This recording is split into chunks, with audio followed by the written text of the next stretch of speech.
नमस्कार RKM news Odisha channel को स्वागत। आज जुलाई मास 22 तारिख मंगलवार। आज मु नहीं आसी देश विदेशर 15टी गुरुत्वपूर्ण खबर से भिडियोटी संपूर्ण देखंतु। आजिर प्रथम खबर, चिकित्सा क्षेत्र में भारतर बड़ उपलब्धि, मलेरिया पर आसला टीका। चिकित्सा क्षेत्र में बड़ उपलब्धि, भारतीय चिकित्सा गवेषणा परिषद मलेरिया विरोध में एक ऐतिहासिक पदक्षेप नहीं स्वदेशी टीका विकसित करिछि। यही टीका प्लाज्मोडियम और फाल्सिपारम मलेरियार सबुठ मारात्मक परजीवी को टार्गेट करी रोग निवारण सह संक्रमण ह्रास करिवो। परवर्ती खबर, इस्तीफा देले उपराष्ट्रपति जगदीप धनखड़। भारतर उपराष्ट्रपति जगदीप धनखड़ उपराष्ट्रपति पदरू इस्तीफा देइछन्ति। राष्ट्रपति द्रौपदी मुर्मू को एक चिठी लिखि से स्वास्थ्यगत कारण दर्शाई संविधान धारा 67 को अनुजाई इस्तीफा घोषणा करिछन्ति। परवर्ती खबर, एणिकी स्कूल रे सीसीटीवी कैमेरा बाध्यतामूलक। Central board of secondary education CBSE छात्र छात्री निरापत्ता को आहरी सुदृढ़ करने एक गुरुत्वपूर्ण पदक्षेप ग्रहण करिछि। बोर्ड तार अनुबंधित स्कूल गुड़िक नूतन निरापत्ता निर्देशिका जारी करिछि, जोथिरे समस्त स्कूल रे उच्च रिजोल्यूशन और ऑडियो विजुअल रिकॉर्डिंग सहित सीसीटीवी कैमेरा लगाइबा बाध्यतामूलक करा जाइछि। परवर्ती खबर, डीएफओ नित्यानंद नायक को घर मिलिला पुणी 8.5 लाख टंका। केन्दुझर केन्दुपत्र डिविजन डीएफओ घर मिलिला आउ 8.5 लाख टंका। डीएफओ नित्यानंद सरकारी क्वार्टर्स मिलिला नगद 8.5 लाख टंका। विजिलेंस रेड पड़े नगद 8.5 लाख टंका जबत होइछि। गतकाली मिलिथिला 1,55,000 टंका। याकु मिसाई जबत हलाणी 10 लाख रु ऊर्ध्व टंका। परवर्ती खबर, जोगाण मंत्री को बड़ घोषणा, प्लास्टिक नुहे बरं काच बोतल रे तेल दे पारिबो petrol pump. Baleswar Fakir Mohan college घटना परे राज्य जोगाण विभाग एक बड़ निर्देशनामा जारी करथिले। एथिरे कुहा जायतिला कि कोनोसी पेट्रोल पंप ग्राहक को बोतल रे तेल दे पारिबो नाही। हेले 2 दिन पर निर्देशनामार परिवर्तन करछि जोगाण विभाग। आज जोगाण विभाग मंत्री कृष्णचंद्र पात्र कहिसंति कि पेट्रोल पंप गुड़िक प्लास्टिक बोतल नुहे बरं काच बोतल रे ग्राहक को पेट्रोल और डीजेल दे पारिबे। परवर्ती खबर, वैष्णो देवी रे बड़ दुर्घटना। जम्मू काश्मीर किछि स्थान में प्रबल वर्षा जारी रही। यही समय सोमवार माता वैष्णो देवी मंदिर जीवा रास्तार भूस्खलन घटी। सूचना अनुसार भूस्खलन जो एक ढाबा रास्तार पत्थर खसी पड़ी, जहाँफल अनेक लोक फसी रही। 4 जन को उद्धार करा जाई मेडिकल रे भर्ती करा जाइछि। परवर्ती खबर, भारत पाकिस्तान मैच बातिल। भारतीय खिलाड़ी मैच रु हरिबा पर रद्द घोषणा। वर्ल्ड चैंपियंस ऑफ लीजेंड्स हेबाकु थिबा भारत पाकिस्तान मैच बातिल होइछि। मैच रद्द नहीं आयोजकों पक्षर यही घोषणा होइछि। परवर्ती खबर, शेषरे केरल छाड़ियो F-35B लढ़ुआ विमान। मंगलवार उड़ाण मंजूरी।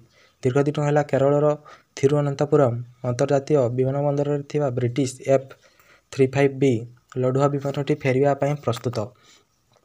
अमेरिकीय एवं ब्रिटिश इंजीनियर्स को एक दल विमानटी को मरामती करछन्ति।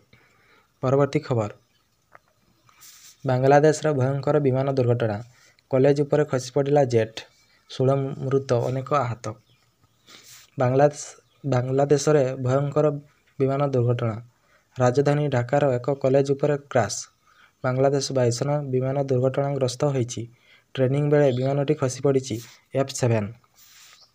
एथिरे 16 जनकर मृत्यु होइतिबा सूचना मिली। परवर्ती खबर, गुजरात रे भूकंप झटका, थरिला अलास्का ताजिकिस्तान। 6.2 तीव्रता रेकर्ड।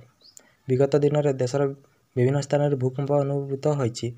रविवार राति 9.47 रे गुजरात रो कच्छरे भूमिकंप झटका अनुभूत होइछि। रिक्टर स्केल रे भूमिकंपर तीव्रता 4.0 थिला। यार केन्द्र स्थल खाबड़ारू 20 किलोमीटर पूर्व दक्षिण पूर्व में अवस्थित थिला। यह भूकंप एपर्यंत कौन जीवन किंवा संपत्ति क्षतिर खबर नहीं। परवर्ती खबर, ढाकार भयंकर विमान दुर्घटना, 19 मृत। शिक्षानुष्ठान खसी पड़ा ବାଂଲାଦେଶର ବାୟୁସେନାର F-7 ବିମାନ। ବାଂଲାଦେଶ ବାୟୁସେନା ତାମିଲ ବିମାନ ଅପରାହ୍ନ 10ଟା ସମୟରେ ଢାକାର ଉତ୍ତରାଞ୍ଚଳରେ ଥିବା ମାଇଲଷ୍ଟୋନ୍ ସ୍କୁଲ ଆଣ୍ଡ କଲେଜ ପରିସରରେ ଦୁର୍ଘଟଣାଗ୍ରସ୍ତ ହୋଇଛି। ଏହି ଭୟାବହ ଦୁର୍ଘଟଣାରେ ବର୍ତ୍ତମାନ ସୁଦ୍ଧା 19 ଜଣଙ୍କର ମୃତ୍ୟୁ ହୋଇଥିବା ବେଳେ 100ରୁ ଅଧିକ ଆହତ ହୋଇଛନ୍ତି। ବିଦ୍ୟାଳୟରେ ପାଠ ପଢ଼ା ଚାଲିଥିବା ବେଳେ ଏ ବିମାନଟି ଖସି ପଡ଼ିଥିଲା, ଯେଉଁଥିରେ ପ୍ରାୟ 2000 ଛାତ୍ରଛାତ୍ରୀ ଉପସ୍ଥିତ ଥିଲେ। ପରବର୍ତ୍ତୀ ଖବର, ଜଗତସିଂହପୁର ତାରପୁର ବାଇପାସ୍ ନିକଟରେ ଦୁର୍ଘଟଣା, ଫଳ ଦୋକାନ ଉପରକୁ ମାଡ଼ିଗଲା ବସ୍। ଜଗତସିଂହପୁର ଜିଲ୍ଲା ତାରପୁର ବାଇପାସ୍ ନିକଟରେ ଘଟିଛି ଏହି ଦୁର୍ଘଟଣା। ବିପରୀତ ଦିଗରୁ ଆସିଥିବା ଏକ ଘରୋଇ ବସ୍ ଭାରସାମ୍ୟ ହରାଇ ଫଳ ଦୋକାନ ଉପରକୁ ମାଡ଼ି ଆସିଲା। ପରବର୍ତ୍ତୀ ଖବର, ବେଟିଂ ଆପ୍ ମାମଲା, ଅନେକ ସାଉଥ୍ ସେଲିବ୍ରିଟିଙ୍କୁ ସମନ ପଠାଇଲା ପ୍ରବର୍ତ୍ତନ ନିର୍ଦ୍ଦେଶାଳୟ ଇଡି ସାଉଥ୍ ସିନେ ଜଗତର ଅନେକ ବଡ଼ ତାରକାଙ୍କ ଉପରେ କାର୍ଯ୍ୟାନୁଷ୍ଠାନ ଗ୍ରହଣ କରିବାକୁ ଯାଉଛି। ଇଡି ସୋମବାର ବିଜୟ ଦେବରକୋଣ୍ଡା, ରାଣା ଦାଗୁପତି, ପ୍ରକାଶ ରାଜ ଏବଂ ଲକ୍ଷ୍ମୀ ମାଞ୍ଚୁଙ୍କ ଭଳି ପ୍ରସିଦ୍ଧ ବ୍ୟକ୍ତିତ୍ୱଙ୍କୁ ସମନ କରିଛି ଏବଂ ସେମାନଙ୍କୁ ହାଜର ହେବାକୁ ନିର୍ଦ୍ଦେଶ ଦେଇଛି। ପରବର୍ତ୍ତୀ ଖବର, ଆମ ସମ୍ବିଧାନ ଜିତୁଛି, ଅପରେସନ୍ ସିନ୍ଦୁରରେ ଲକ୍ଷ୍ୟ ହାସଲ ହୋଇଛି, ଦୁନିଆ ଭାରତର ଶକ୍ତି ଦେଖିଛି ପ୍ରଧାନମନ୍ତ୍ରୀ। ସଂସଦର ମୌସୁମୀ ଅଧିବେଶନ ଆଜିଠୁ ଆରମ୍ଭ ହୋଇଛି। ଏହା ପୂର୍ବରୁ ସମ୍ବୋଧନ କରିଛନ୍ତି ପ୍ରଧାନମନ୍ତ୍ରୀ ନରେନ୍ଦ୍ର ମୋଦି। ଏହି ମୌସୁମୀ ଅଧିବେଶନରେ ଦେଶ ପାଇଁ ବିଜୟ ଉତ୍ସବର ରୂପ। ଏଥର ଅଧିବେଶନ ରାଷ୍ଟ୍ର ଗୌରବ ଓ ବିଜୟ ଉତ୍ସବର ବୋମା ଓ ବନ୍ଧୁକ ଆଗରେ ଆମ ସମ୍ବିଧାନର ବିଜୟ ହୋଇଛି। ଅପରେସନ୍ ସିନ୍ଦୁରରେ ସେନା ଲକ୍ଷ୍ୟ ହାସଲ କରିଛି। ପରବର୍ତ୍ତୀ ଖବର, ଚିଲିକା ଟାପୁରେ ମରୁଡ଼ି ଚିନ୍ତା, ଶ୍ରାବଣରେ ଶୁଖିଲା ପଡ଼ିଛି ଜମି। ଚିଲିକା କୂଳରେ ମରୁଡ଼ି ଚିନ୍ତା, ଶ୍ରାବଣରେ ଶୁଖିଲା ପଡ଼ିଛି ଚିଲିକାର ଟାପୁ ଅଞ୍ଚଳ। ଜମି ଶୁଖି ଫାଟିଆ କରିବାକୁ ବସିଲାଣି। ଏଭଳି ପରିସ୍ଥିତିକୁ ଦେଖି ମୁଣ୍ଡରେ ହାତ ଦେଇ ବସିଛି ଚାଷୀ। ରାଜ୍ୟର କେଉଁଠି ବର୍ଷୁଛି, ପୁଣି କେଉଁଠି ଗଜା ମରୁଡ଼ି ସ୍ଥିତି।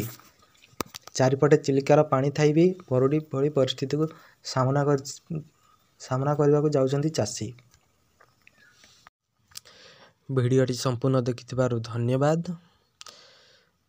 ଭିଡ଼ିଓଟି କେମିତି ଲାଗିଲା କମେଣ୍ଟରେ ଜଣାନ୍ତୁ। ଜୟ ଜଗନ୍ନାଥ।